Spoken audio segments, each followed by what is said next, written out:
Прорыв добровольцев в Белгородскую и Курскую область. Россияне глушат связь на границе с Украиной, а в Конгрессе нашли решение вопроса с помощью. Обо всем этом расскажу подробнее в эфире «Нехта». Самые важные и интересные новости. Российская власть срывает эвакуацию своих граждан из опасных регионов.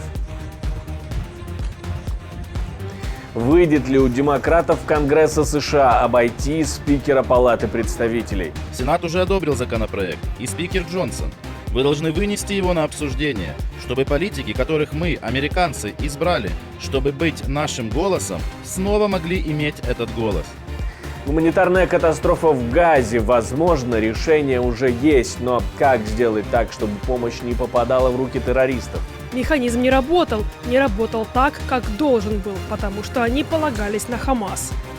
Спасибо, что смотрите, спасибо за доверие. Не забывайте ставить лайки, не забывайте оставлять комментарии и не забывайте подписываться на наш канал. Это очень важно, ведь так нас будет становиться только больше. Поехали. Добровольцы из Легиона «Свободная Россия», Сибирского батальона и Российского добровольческого корпуса снова обратились к жителям Белгорода, области, а также Брянской и Курской областей. Вчера Русский добровольческий корпус, Сиббат и ЛСР выступили с совместным заявлением. Мы обратились к чиновникам и властям Курщины и Белгородчины. Ежедневно с территории Российской Федерации по Украине, по ее мирным городам и селам наносятся массированные удары. Гибнут мирные женщины, дети, старики. В связи с этим мы предупредили население Курщины и Белгородчины о том, что будем наносить ответные удары. Мы вынуждены отвечать и наносить ответные удары по военным объектам на территории этих регионов. Руководство этих областей проигнорировало наше предупреждение. Никаких мер по эвакуации мирного населения Белгородчины и Курщины предпринято не было. Поэтому я обращаюсь напрямую к жителям этих регионов. Немедленно покиньте Курщину, Белгородчину, все крупные населенные пункты. Мы откроем огонь по военным целям на этой территории в течение 1,5 часов после этого видеообращения. Обстрелы действительно начались, может, не такие сильные, как обещали, но тем не менее. С самого утра о так называемых попытках прорыва границы писали даже российские медиа. О том, что некие ДРГ пытаются проникнуть на территорию Белгородской области сначала, потом о стрелковом бою в Грайвороне, о перестрелке в Теткино. Сирена воздушной тревоги звучала даже в Курске.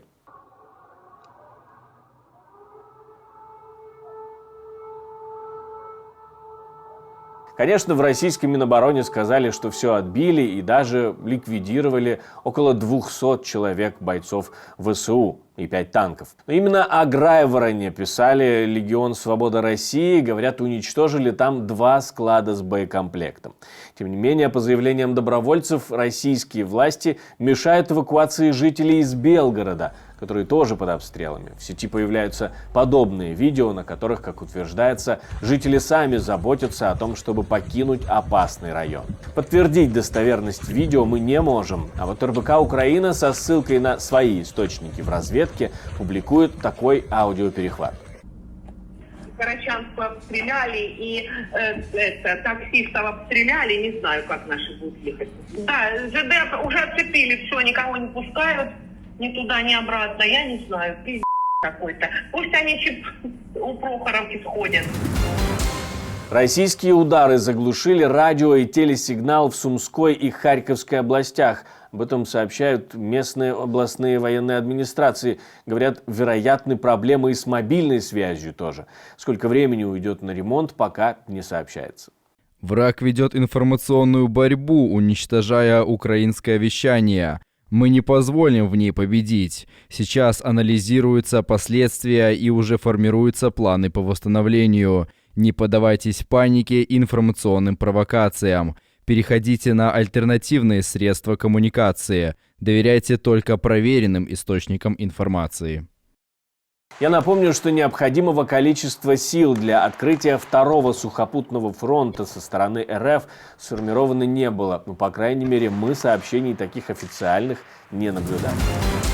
Россия замедлила наступление и пытается восстановить свои силы, пишет британская разведка. Оккупанты продолжают активные действия на запад от Авдеевки и Марьинки в Донецкой области. Но, тем не менее, с февраля среднее количество атак уменьшилось на 60%. Очень вероятно, что общая ситуация будет сложной для украинских сил в течение следующих недель, поскольку Россия будет продолжать восстанавливать силы и осуществлять атаки на приоритетных направлениях. Британская разведка также раньше сообщала о том, что силы обороны Украины возводят фортификации, чтобы сдержать российское наступление. Быть может, именно эта пауза и сыграет на руку украинским защитникам. В американском конгрессе придумали, как еще можно проголосовать за помощь Украине. Демократы Палаты представителей и небольшая группа центристских республиканцев по своей инициативе предприняли усилия с целью проведения голосования о выделении денег на военную помощь Украине в обход спикера Палаты. Речь идет о так называемой петиции об освобождении от обязательств. Это не отставка спикера, а решение одного конкретного вопроса без его контроля. Республиканцы тоже запустили петицию о сокращении помощи Украине до 66 миллиардов долларов. Чтобы какая-нибудь петиция заработала, ей необходимо набрать 218 голосов. Такие петиции редко удавалось провести, но почему бы не попробовать? О перспективах и вообще о том, что происходит, мы поговорили с екс-міністром іностранних дел України. Тут йдеться про дуже лінійну залежність спікера Джонсона від того, яку позицію на даний конкретний момент займає Трамп. І от від позиції останнього і залежить поведінка Джонсона.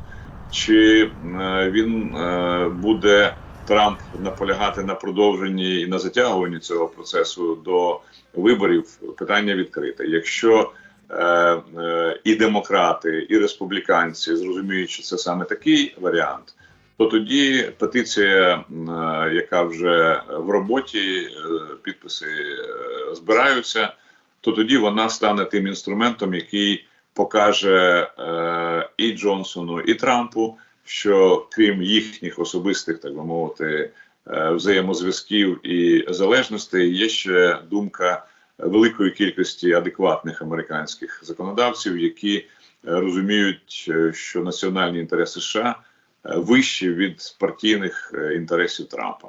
І тоді ситуація розв'яжеться само собою. Думаю, що десь саме таким чином ми і маємо очікувати найближчим часом розвитку подій. Есть таки надежда на успех в этом деле, ведь спикер Палаты представителей тоже говорил, что не против выделения помощи Украине. Сенат уже одобрил законопроект, и спикер Джонсон.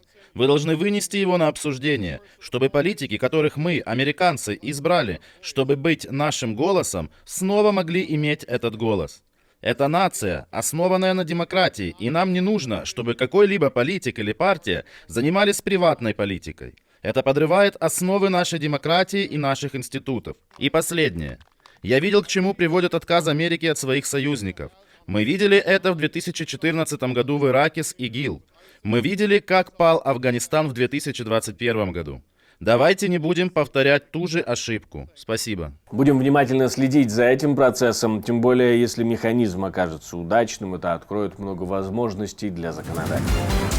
О гуманитарной помощи для сектора Газа и для Украины тоже говорил госсекретарь США на встрече с главным дипломатом Европейского Союза. Мы сталкиваемся с агрессивной Россией, которая не собирается останавливаться, а напористый Китай будет становиться все более и более напористым. Преступные группировки бросают вызов властям в Пекине. И снова вам отводится важная роль в этой части мира. И Центральная и Южная Америка в большой беде. Украина – наш самый большой и непосредственный мир для нас, европейцев, и для нашей общей безопасности. И Россия, агрессор, не остановится. Мы должны остановить ее. Вы многое делаете, мы делаем многое. И то, и другое. Я думаю, мы можем сделать еще больше, чтобы поддержать Украину в это очень сложное время. А тут еще война, в результате которой происходит то, что происходит в Газе. Большое спасибо за ваши усилия, направленные на удовлетворение гуманитарных потребностей для людей в Газе. На встрече подчеркнули готовность, подтвердили единство и просто убедились, что двигаются в одном направлении. Надеюсь, это действительно так. А вот министр обороны Израиля заявляет, что помощь, поступающая по морю в регион, пойдет на пользу палестинскому гражданскому населению Газы, а не Хамас. И Израиль будет следить за тем, чтобы помощь поставлялась именно для гражданского населения, а не для террористов. Миссия Израиля касаемо гуманитарной помощи палестинскому гражданскому населению сводится к одному. Мы проверяем прибывающие грузовики, и у нас есть избыточные возможности для их проверки. Всякий раз, когда возникает скопление гуманитарной помощи, ожидающей распределения, это происходит на стороне границы с Газой. И мы увидели, что, полагаясь на определенные органы ООН, так сказать, механизм не работал так, как должен был, потому что они полагались на Хамас. Израиль содействовал ввозу в сектор Газа более 300 тысяч тонн продовольствия, воды и медикаментов. Речь идет о более чем 16 тысяч грузовиков, заявили об этом в пресс-службе премьер-министра. Гуманитарный груз по морю из Кипра выдвинулся в Газу несколько дней назад. Мы говорили вам об этом в наших выпусках. Пилотный проект, пилотное судно отправлял президент Республики Кипр вместе с главой Еврокомиссии. Спасибо, что смотрите, спасибо за доверие. Жду ваших лайков, комментариев, репостов, любой вашей реакции. Это очень важно и нужно для нас, для вас и для Ютуба в том числе. На этом у меня все. До встречи и хороших вам новостей.